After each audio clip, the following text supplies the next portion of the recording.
Welcome back, everybody, to the Spiritual Uplevel Podcast. I'm your host, Jeri Cristine, and I am so blessed and honored today to have our guest, Tywanah Evette. She is an alchemist, magical metaphysical practitioner, intuitive healer, and empath, and the founder of Black Butterfly Goddess. Evette, I apologize. Edit that. Tywanah. You have such a beautiful name. Thank you so much for joining us today. Thank you. Thank you so much for having me here. Absolutely. Can you begin by sharing a bit of your story? We were talking before we started recording, and you have such a powerful story. Can you begin by telling us your story and how you got to where you are today? Absolutely. Like she said, my name is Tywanah Evette, and my dark night of the soul, or my purpose, began with my dark night of the soul, where I attempted to take my own life seriously. It wasn't a cry for help. It was I truly, in my heart, wanted to exit life. In doing that, I was taken to the ancestral realm, and my stepdad, who never ever told me no, was shaking his head, and he's shaking his head no, and he goes, "No, boom boom." That's what he used to call me.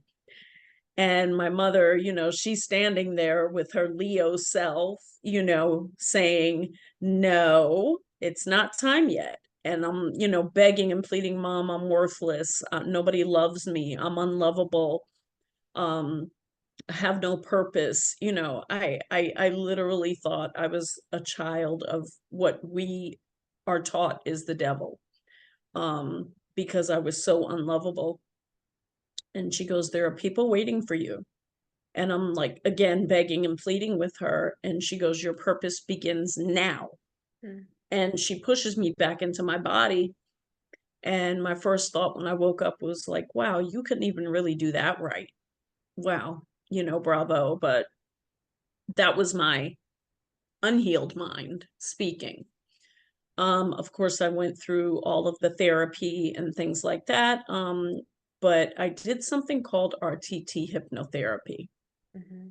which is a very different type of therapy. Not a lot of people are certified to do it in the US. And it helped a great deal for me to not only heal the trauma from my childhood, but to heal the trauma that I had gone through with being in an abusive relationship, and helped me to get to know me. And so moved in with my sister, to help her out, and her cane corso, my dog nephew. And once I got into my own place, like, my mother's energy and voice just became undeniably loud. Like, she went from her smell to now I can feel her energy around me, to wake up. And now I'm like, "Oh, whoa, wait a minute, I see you." Wow. And that's when I truly accepted that I was psychic. I've known my whole life. She told me that she knew since I was 2 years old. But that's when I really accepted, oh, okay, so the things that you see are real, and you're a psychic. And I contact my spiritual coach, and she goes, "Oh, you're finally starting to see." And so I would just get up whenever she told me to, and she would have me scripting in journals all night, scripting all night. And it was a lot of stuff, the junk, the yuck that needed to come out and get out. And then there was times where I could sense another energy around me, and she would introduce the ancestor that it was, but I had to learn their energy before I could see them. And so now I can look around my room and see a dozen ancestors, and I know who they are based on their energy, their name, and their site, their appearance, excuse me. So Black Butterfly Goddess was born out of my dark night of the soul. And I chose that name because number one, I've always been a butterfly fan, like always been a butterfly fan. And it's not ironic that I had to go through this huge, deep transformation when I've always been a butterfly fanatic, always been attracted to them. And I chose black butterflies, first of all, because they're rare. You don't always see them. You see the white ones, the yellow ones, the monarchs, but you don't always see black butterflies. But to take it a step further, I learned maybe 2 months ago, black butterflies mean you're connected to your ancestral lineage. Oh, wow. And I didn't learn that until months after starting Black Butterfly Goddess. So some of the things that I do, of course, I do readings that help bridge the material in the spiritual realm for a lot of different people. It brings them joy, happiness, answers. It helps them to connect. It helps bring them an ease of pain, Mm. because maybe they feel like their loved one isn't there with them, or, so it helps to ease people's pain. What I'm most proud of that I do is my spiritual guidance program. And that's where I get to watch people, I get to take people by their hand and take them from their darkness to their light. And my catchphrase is illuminating your path from darkness to light. Oh, that's beautiful. Thank you. And so I'm not doing the work for you. I'm giving you tools so you can dig deep down and do the work, but you have my hand. You know you're not doing it alone. And that's what I'm most proud of, because the looks on these people's faces, I know our it's listeners can't see your face right now, so I'm going to encourage them to go to YouTube and watch the video because when you talk about it, your whole face lights up. Your smile is so beautiful. thank you. But like you said, you can't, as a guide, coach, mentor, we can't do the work for anybody because if we do the work for them, then the work's not done and they have to go back and do it later. Exactly. Yeah, so illuminating that path, I love how you said that and being a guide for somebody because I was taking notes as you were talking. One thing that you said is like your spiritual mentor, like kind of welcomed you, like, oh, you can see them now. Yes. Because that like sometimes when you're and tell me if I'm wrong, but I believe everybody has intuitive gifts. There's, Mhm. different kinds. It's all about learning to recognize it and become comfortable with it.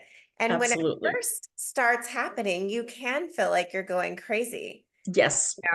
or if you Yes. listen to it too much, your life can change dramatically, which is always ends up being for the better. But during that transition can feel like, oh my gosh, did I just completely screw my life up? Yes. Yes. And so having that guide along the way to help you know that this is a good thing and that you're not going crazy.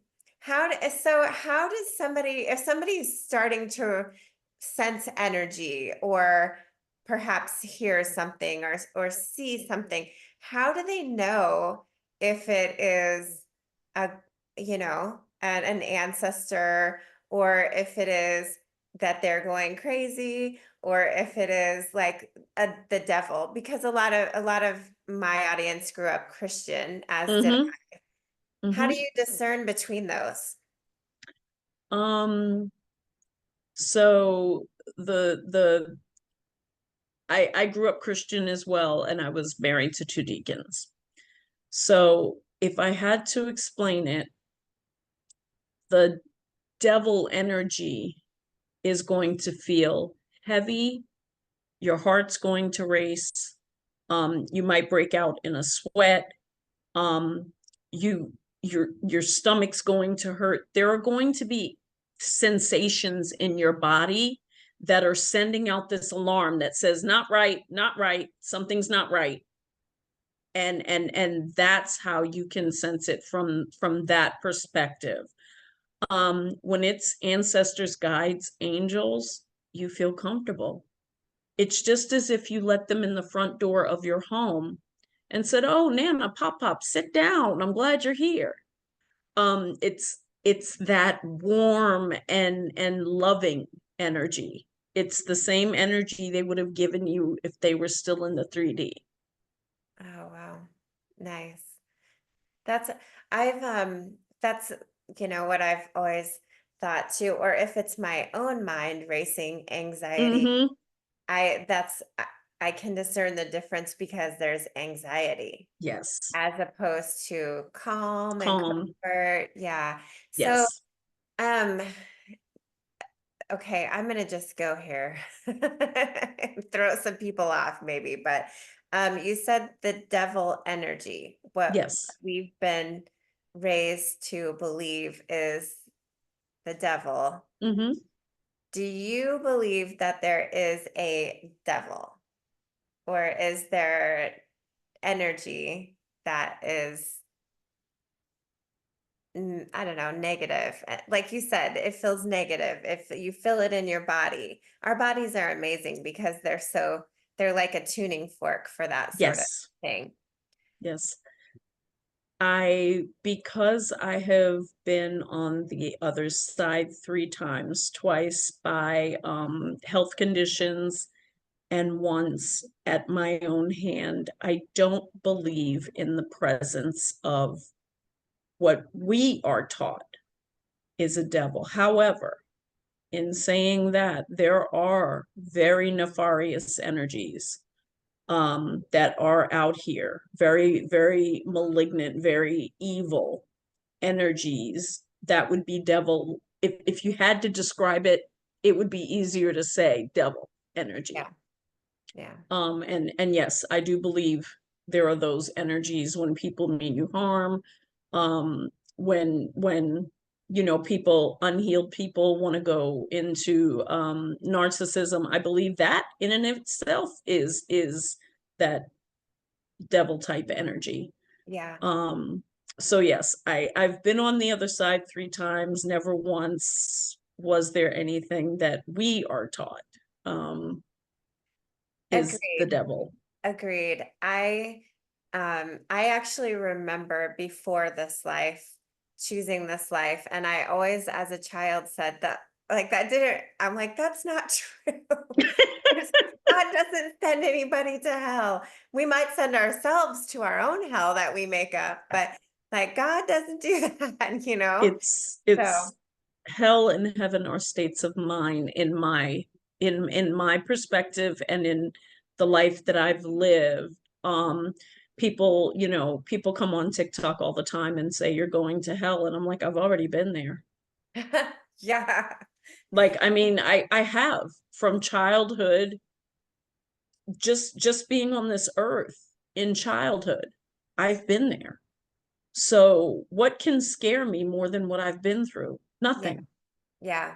You mentioned that, your greatest gifts came from your dark night of the soul. And Yes, that's what I found too, is that dark night of the soul is our hell. it is. And when we find our way out of that, I feel like it's, for many of us, our calling to let other people know that there's a way out and you don't have to get stuck there and it doesn't have to end there.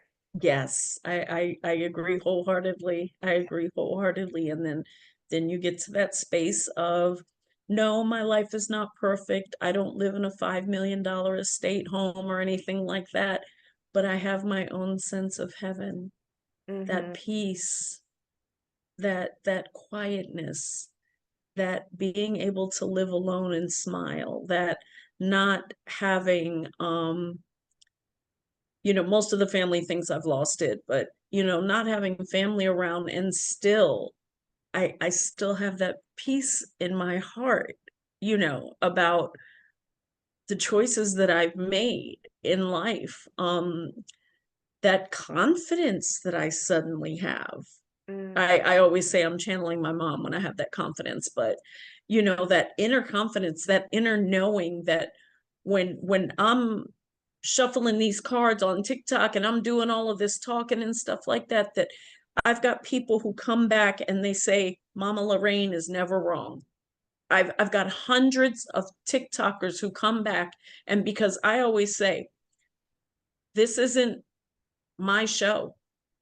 Mama Lorraine runs the show, and the ancestors are just using my vessel to give you the message. But I take no credit for this, not one bit. They want to help us and guide us, don't they? Yes. It's just a matter of asking, which most of us don't ask. And that's what I try to tell people. Like, you have to, they're always there, right? We find out that they're always there, but we have to ask them, healed ones, to come forward. And I always, specify to my audience, just ask your healed ancestors to come forward. Some of them haven't healed on the other side and are still evil. So you ask your healed ancestors, your spirit guides, your angels, your archangels, to come forward, and they will make themselves known. And people say, well, how do they make themselves known? Have you ever found a penny in the weirdest place in your house where you know your change purse could not even fit if you tried? Yes, that's them. I have a friend of mine who finds pennies in her refrigerator all I the time. find them everywhere. Yeah. That is Linen so. closet, under the, under the kitchen cabinet. And that's my stepdad on the other side. That's him. I found 3 in a triangle one day while I was walking, all heads up, and I picked them up and put them in my pocket and just say, thank you, daddy. And that's his way of saying, I love you. I'm Wow. here. So I tell people, they'll do it with pennies. Have your lights ever flickered and you're wondering what is going on? And see, when I'm doing my TikToks, I tell people, if you are afraid of the paranormal, don't watch my TikToks. Because, for example, if I bring a card out that somebody really needs to see, my pop-up will make that light get brighter. Oh, wow. If someone enters the room that is a danger to me, that means me no well, my ring light will flash like a strobe light. I have lights on my wall that will go crazy, and I have them on still. So I tell people, if you're not ready for the show, don't stay here. Because everything that I do is backed up by the spirit realm.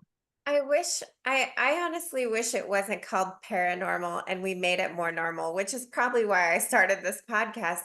Because, I tell my clients that it's proven fact we can only see a fraction of a percent of the light Yes. spectrum. There's so much more going on beyond here, and that's just our eyesight.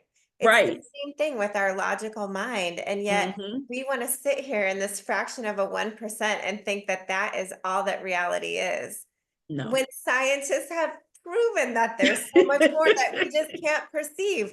And I understand people being afraid of what they don't know. Mm-hmm. However, unlike you, I invite the people who want to know. I want to know all the things. I want to Yes, I do what's too. out there. What's out there? Exactly. I'm very much like that. And it's funny, like, I hate hospitals, and my sister doesn't understand why I hate hospitals. I said, because it's like I'm a walking light. There she is. She can see us. She can talk to us, like, and I'm like, I I see had dead to, people. so when I, exactly, when I lived in her house, I had to pretend for months that I didn't see her departed loved one, her departed partner. And for months, every time I'm going in the opposite direction, and I played it off so well. And right before I moved out of her house, that's when the government was called back to work, and she works for the city government. So she went into the office that day. And the dog is, I'm playing with him. And then he looks off into a direction. So I look up at the television like this. and he says something, and I go, what? Oh my God. Like, I almost made it out of here without you catching me. And he goes, I knew you could see me. I knew you could see me. And he says, I want you to give your sister a message. And I'm like, come on, you were with the woman 20 something years. You know how she is. Can't you write it on a post-it note and leave it on the bed or something? Like, do you need, I'll go get you a whiteboard. Do you need that? Like, why me? It took me 9 months to give her that message. Oh, wow. It took me 9 months to get the courage to give her that message. And so in November of last year, December, she sat in my living room, and I said, because I that's what it was. I was taking a shower before she was on her way over, and I could hear his voice, and I'm like, you're not supposed to have a connection to here. And then I said, dang it, you've got his hoodie in your closet. You have one of his hoodies. Why did you bring the hoodie here? And so he's like, you have to give her the message now. She has to know it now. And I'm like, no, why me? Put it on the TV or something. And I'm sitting on the couch, and him and my mother are like right beside me going, you got to give her the message. So finally I said, I don't know how you're going to take this. And at this point, it really doesn't matter. But I have a message for you from her loved one. And she looks at me and she goes, how is that? I said, look, again, I don't know how you're going to take this. I'm psychic. Mom was psychic. You guys didn't know she was psychic. I knew she was psychic, but mom's psychic. Mom's been here with me. I said, but I took a hoodie from your house that was his and didn't realize that's a connection. So he's here right now. And she's like, she turns her head to the side because, again, this is a woman who doesn't cry. And I could see her eyes getting glassy. And she goes, well, what's this message? She's trying to play tough. And I said, it's pretty cryptic. I don't know, but he wants you to go to your place. Don't cry for the anniversary of his passing. He wants you to go to your place. She goes, what does that mean? I said, I don't know. He was your man. Ask him. But I'm just here to give the message. I gave the message. I waited 9 months to give this message. The anniversary is coming up soon. Go to your place. That's all I know. And when she got home, she texted me and she said, thank you for the message. I know what it means. Oh, wow. And it was some place that they used to go on their anniversary every year. And he wanted them to go to, she wanted him to go. He wanted her to go there because she cries so much over him. Mm. And he wanted her to stop crying because he's still there. He said, he told me to tell her, I'm still there, stop crying. And she's like, I know, like, I feel like he's still there, because we talked about it again one day when I was at her house. She's like, you can tell by the way X, the dog's name, by the way he looks, that like he sees his dad, but I feel like he's still there, but then it still makes me cry or whatever. And I'm like, because you're not opening yourself up to that realm. That's why. So are our departed loved ones always still there? Do they ever move on? Do they reincarnate? Or are they always there?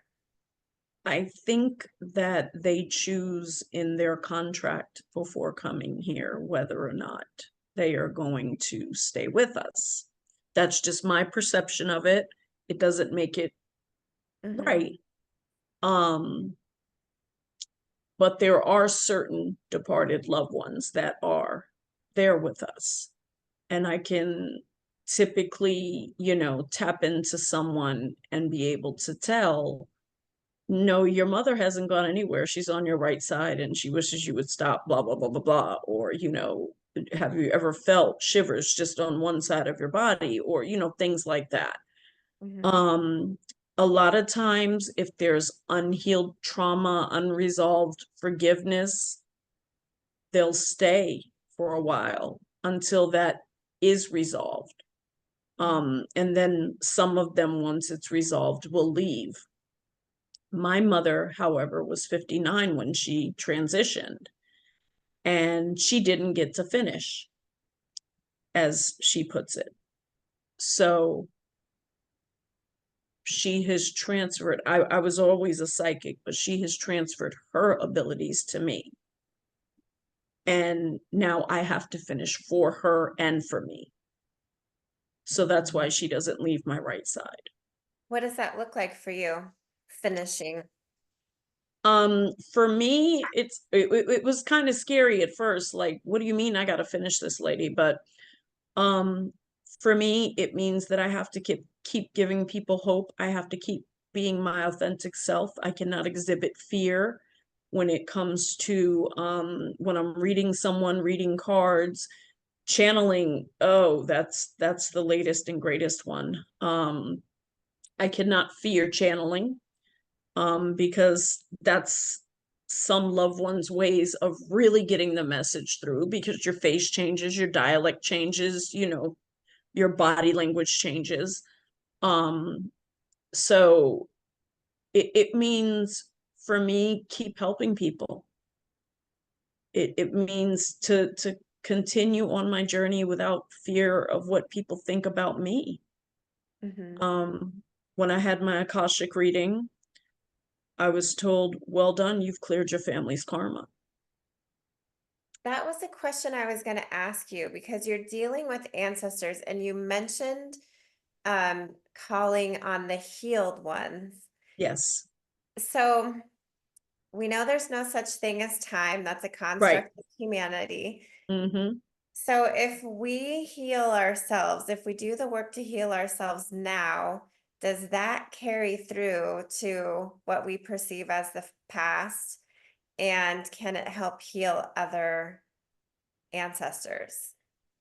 I believe that it can help heal other ancestors, only so far though.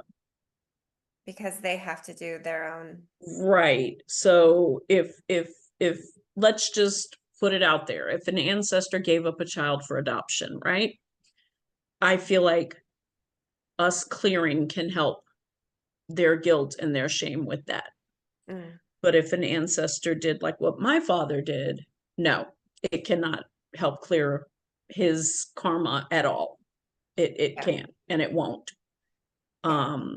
So that's why I am very clear every morning when I light their candle of only calling healed ancestors forward. Because certain ancestors you just don't want in your energy. You even with them, you have to be careful. Were they a good human in life? Check to see what kind of human they were in their lifetime. How far did they go? If they are pedophiles, or murderers, or you know what I mean, if they act out of true evil places, that can't be healed by us. Is there a way to protect yourself from that sort of energy? Yes, you bind them. And okay. You bind them. So there's a little ritual you go through, and if you don't feel confident enough yourself, there are higher level psychics and shaman who can do it. I had mine done by a shaman because I wanted to make sure it was done. And they are bound. So they are bound away from me. They can never enter my energy ever again. That's awesome. Yes. Wow. So much good stuff. I love too that you keep talking about that it's your job to give people hope and Yes. happiness and, just joy. Because again, I think so many people can be afraid of like readings and psychics and things like that, but really a, a truly good person like yourself is here to bring hope and joy and help people transform their lives. Yes. If somebody wanted to reach out to you, Tywanah, what's the best way for them to get a hold of you? Black butterfly goddess everywhere. Mm, I love Social that. media, all of it. Website, there's a place to ask questions on the website and it'll come right to my email. Social media, I do a lot of TikTok lives, although I'm moving over to YouTube. So I'm doing YouTube lives. And I try to stay in front of the public eye. One of the things that you just touched on, and I want to touch on really quickly, is I tell people stop going to every TikTok psychic you see and asking questions, because you are allowing all of those people in your energy. Make sure you watch a psychic first. Make sure you feel comfortable with their energy. Ask for testimonials. Ask for, clients. How many clients do you have? What have they said about you? Because everybody who claims to be a psychic is not. Yeah. And everybody doesn't have The good good intentions. intentions. Mm-hmm. Completely. Mm-mm. Thank you for sharing that. That's such a good point. Before we go, I have two questions that I like to ask every guest. And the first one is, what is a book that you would recommend that all of our listeners read that's impacted your journey? Psychic witch. And I'm not a witch, but psychic witch. Are there good witches and bad witches? There are actually. There's white witches and witches who practice dark magic, light magic and dark magic. Yeah. Cooking is kitchen witchery. Herb garden, there are herbal witches. There's a million different types, but because Because of just the basic of a witch is somebody that like takes something and transforms it into something else, right? exactly, Like exactly. transmutes the energy into something different. Yes, Interesting.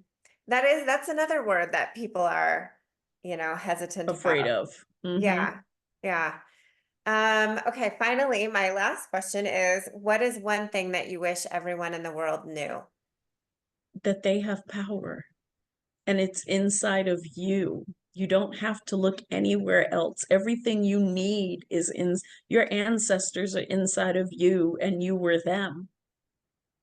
It's one big ring. Don't be afraid of your ancestors. They're there to help you, the healed ones. They're there to help you.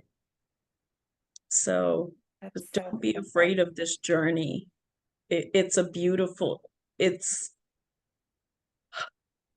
I tell everyone that I know, it was the longest, darkest, shortest 2.5 years of my life. But if I had to go through every experience that I have gone through in life, even the one you and I discussed earlier, just to be where I am today, I would do it. Mm, I would do it. I love that. Don't be afraid of this journey. No, I'm going to end on that today. That's beautiful.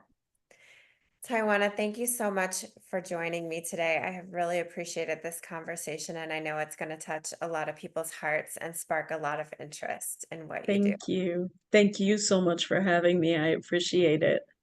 Absolutely.